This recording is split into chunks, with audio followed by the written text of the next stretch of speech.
So I wanted to create a title there, but it's not working. So I'm Sarah Leland. Tonight we're going to be welcoming filmmaker Gabe Polsky to chat about their film In Search of Greatness, which is what I would have put in that title there.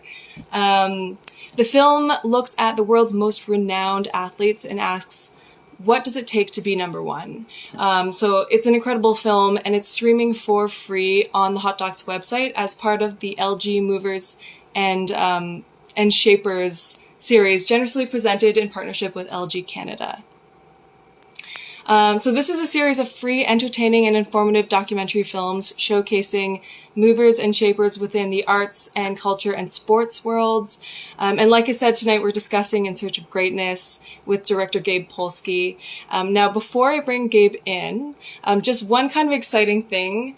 In celebration of this series, Hot Docs is giving away LG Velvet 5G phones during these Instagram Live conversations. And near the end of each conversation, I'm going to be asking a good old-fashioned trivia question. And the first person to answer that question in the comments below wins the phone. So that's super fun. And the phone's really cool. It's pretty to look at. It's got 4 cameras. It has cool features like voice bokeh and ASMR audio recording, and Gabe and I are both using them tonight. So with all of that said, let's get this conversation going. It's off to a bit of a rusty start, but I'm just going to bring Gabe in now, so bear with me.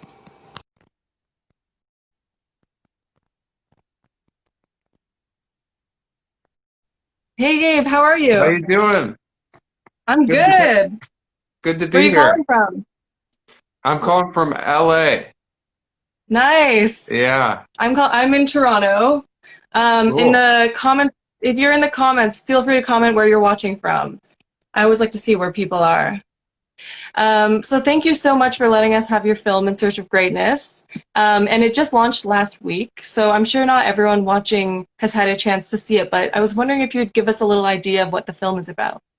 Yeah, so In Search of Greatness is about, I would say, like the nature and nurture of the greatest athletes of all time. It's kind of an exploration into the nature of greatness. So I explore everything from genetics to parenting to psychology, motivation, and mainly creativity, and sort of taking a look at things that I think haven't really been covered, let's say, in the mass sports media, and I think go a little bit deeper into the into the weeds with regards to like why the greatest of all time are the way they are and how they achieved that. So that's basically what it is. And so I try to weave in kind of some philosophical things, and a lot of different get into a lot of different areas of greatness. Yeah, I mean, I definitely want to ask you about that. You mentioned the philosophy. It's very interesting. But before that, I mean, so you directed, you wrote, and produced this film, which is incredible. Because that could be 3 people doing those jobs. So it must have been a labor of love. And can you tell us a little bit about why you wanted to make this film?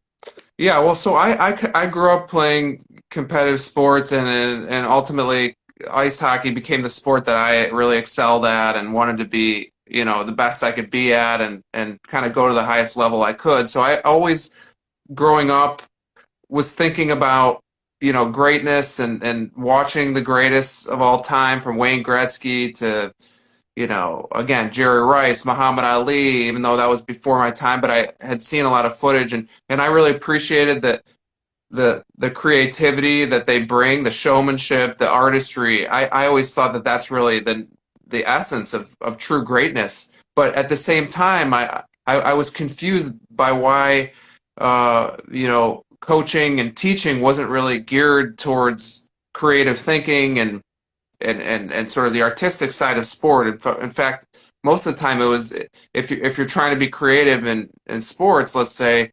you're punished for it, and so I always Mm. found that to be kind of paradoxical and wrong, and I wanted to kind of explore that a little bit more, and get into it. I knew that, you know it's one thing for me,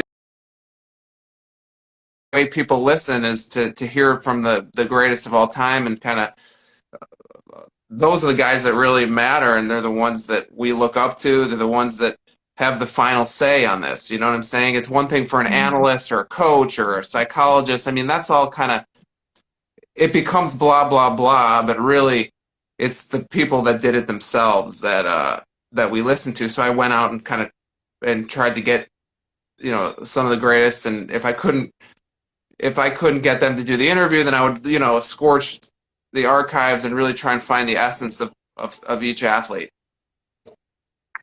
So that kind of leads into my next question. I mean, you had the opportunity to interview some of the world's most famous athletes of this era, like Pele, Wayne Gretzky, Jerry Rice.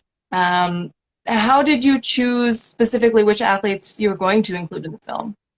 Well, part of is athletes that inspired me. I kind of had a rule of thumb that I really wanted the greatest of all, kind of undeniably, and so that was one rule. As I was going out, I was able to get some people who in the major sports that I really personally admire, but then other people I wasn't able to necessarily get, like Serena Williams and Michael Mhm. Jordan and a few others that you can't get everybody. So you use those limitations that you have in documentary filmmaking, and you try to accommodate and even make it better in some other way, and Mhm. so it's a process of getting people. I would interview somebody, and then Jerry Rice, and then it would take me 6 months to get to Wayne, and then Gretzky, and then Pele was another 4 months. But at the same time, I could still start shaping the film and use archival and trying to figure out what central ideas, how the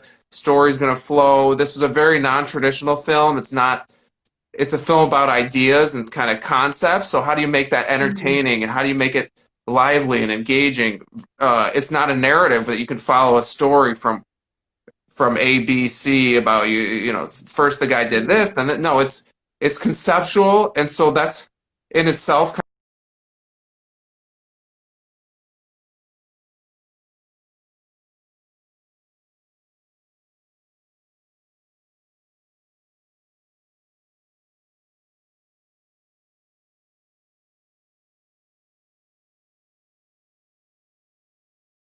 For some people, I want it to be active and engaging and moving and creative. So that was the Mhm. challenge here. Well, yeah, definitely. I mean, I think you really succeeded, and if you're making a film about creativity, like it's gotta be fun to watch, right? And it definitely is.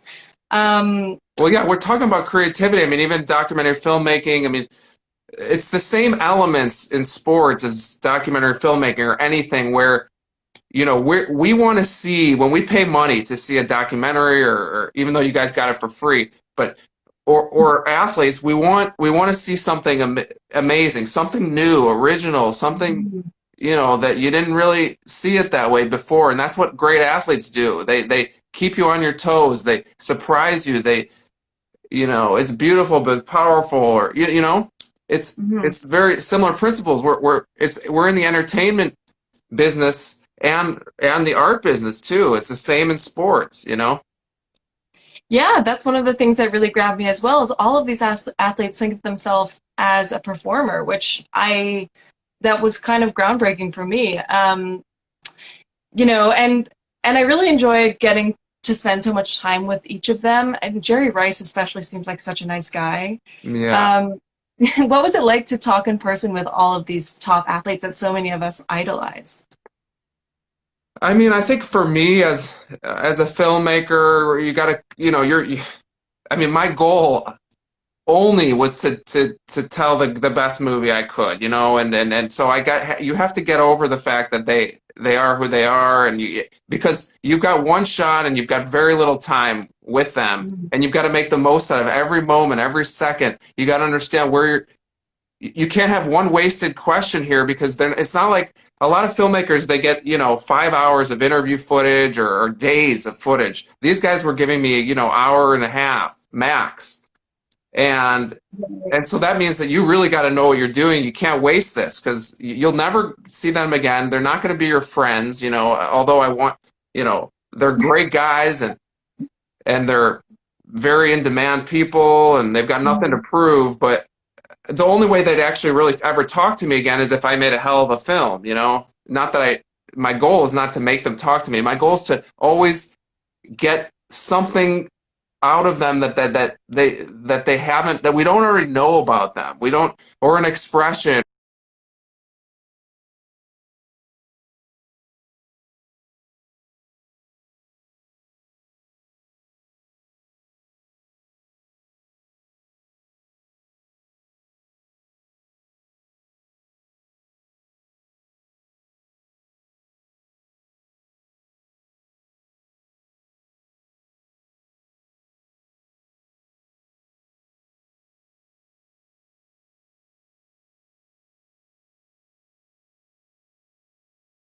I think, for instance, Wayne Gretzky and many others, but since we're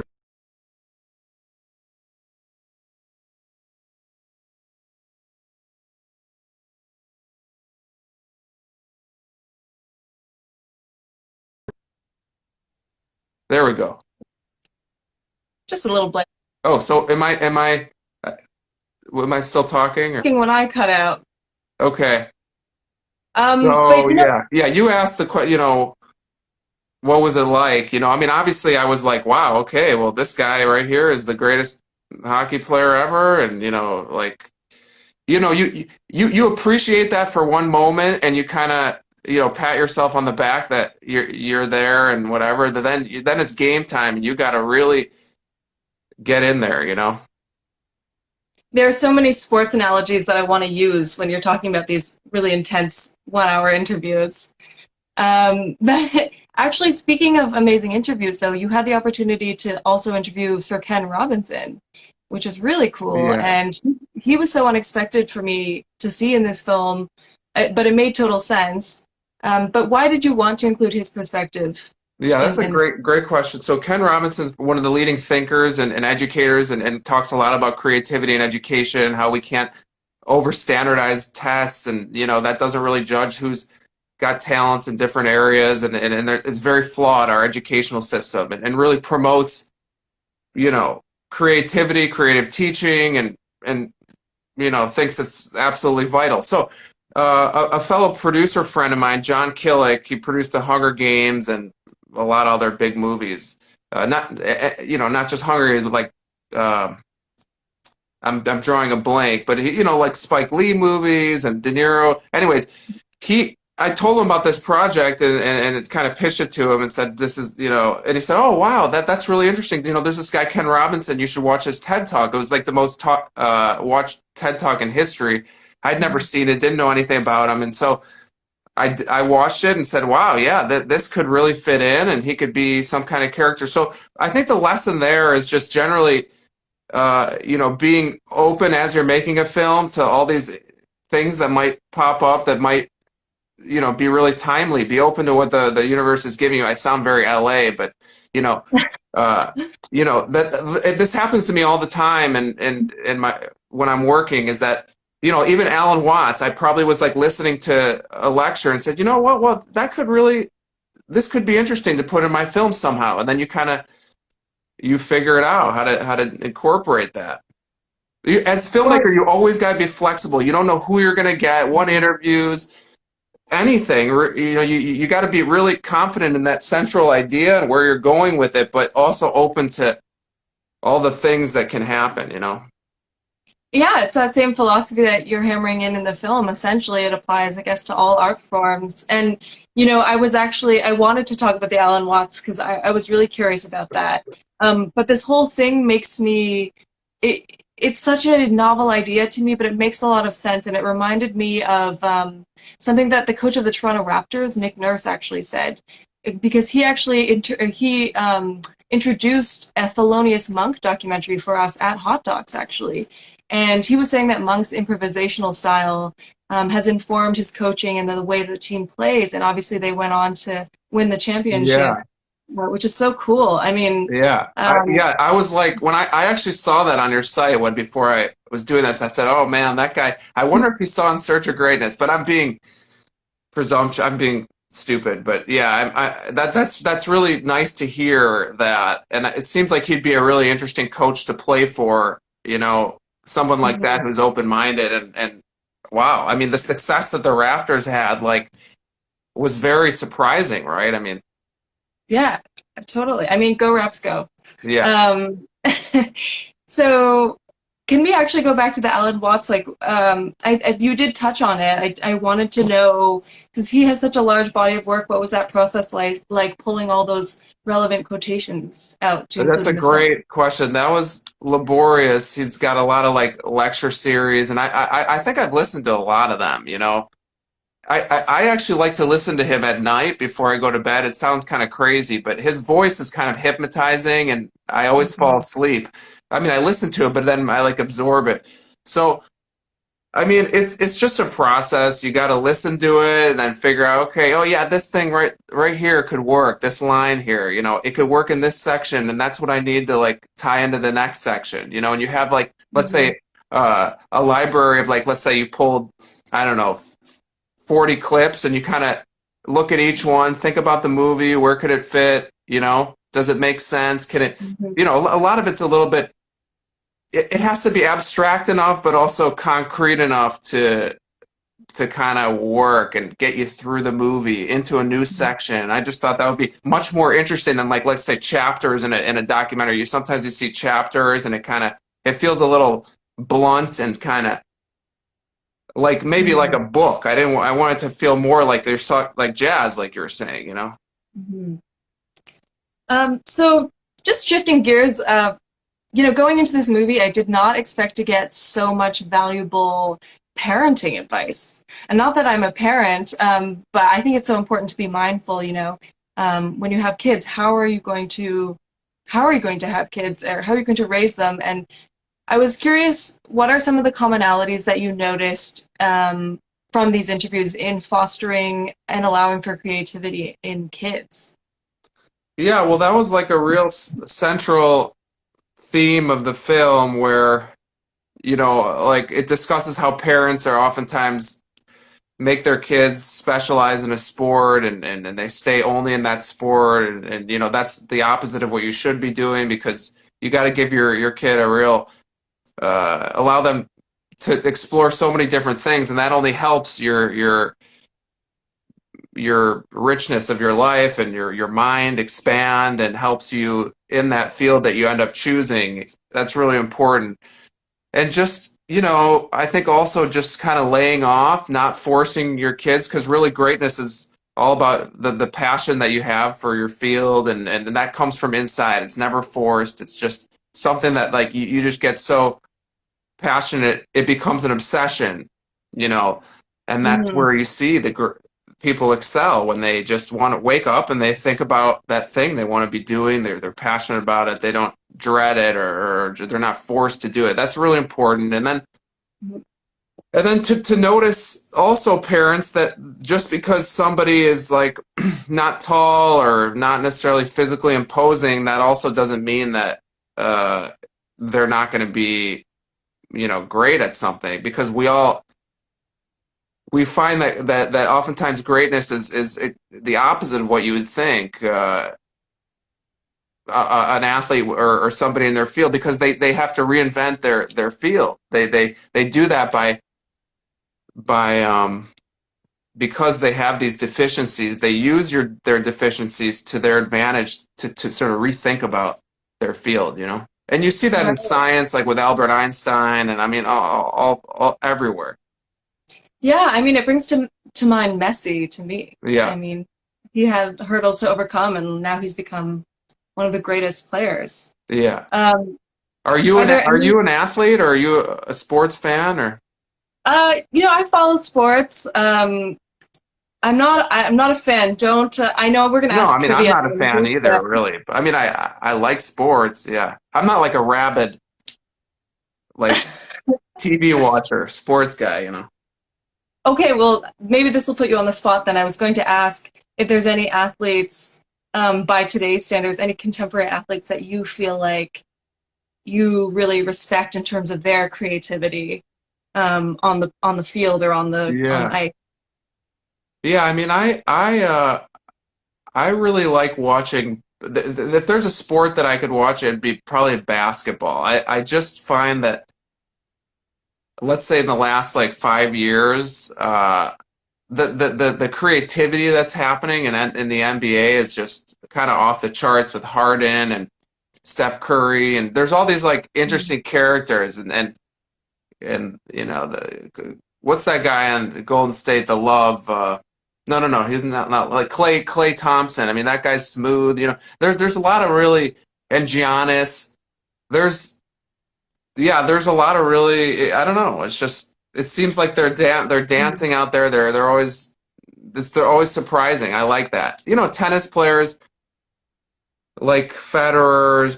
You know, he's getting older, so but in his day it was fascinating. There's a lot. Yeah. Yeah, for sure. I mean, Messi, uh, Cristiano Ronaldo. I mean, those guys are, they're yeah. always one-upping each other. Well, one of the things that I thought was interesting It's the kind of is athletes that like it's like watching a great film. Like you don't need to like love soccer to watch those guys perform. You're like, wow, like that's amazing. Like, and you don't even need to know anything about it. The same thing with like a great film. Like just because it's about something and it can really reel you in, and even if you don't know anything about it, that's why I often screen my films for people who don't care about sports, just to make sure that it works. yeah. Well, it definitely worked for me, and like I said, I'm no sports buff. I know some. Hmm. Uh, I'm curious if there was anything that you wished you could have included in the film. I like to ask that to anyone, any documentary filmmaker, because I know the editing process can sometimes be so grueling. Yeah. Um, well, there's two things. One is I wish that I could have included a female interview. I had requested.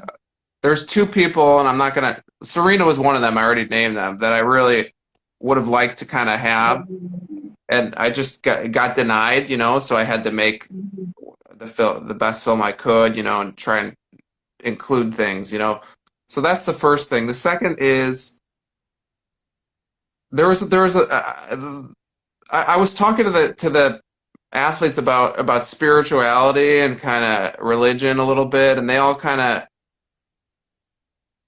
just frankly said yes. I believe in God, and Mm, I think they're all sort of Christian type denominations, but they're I thought that was very interesting.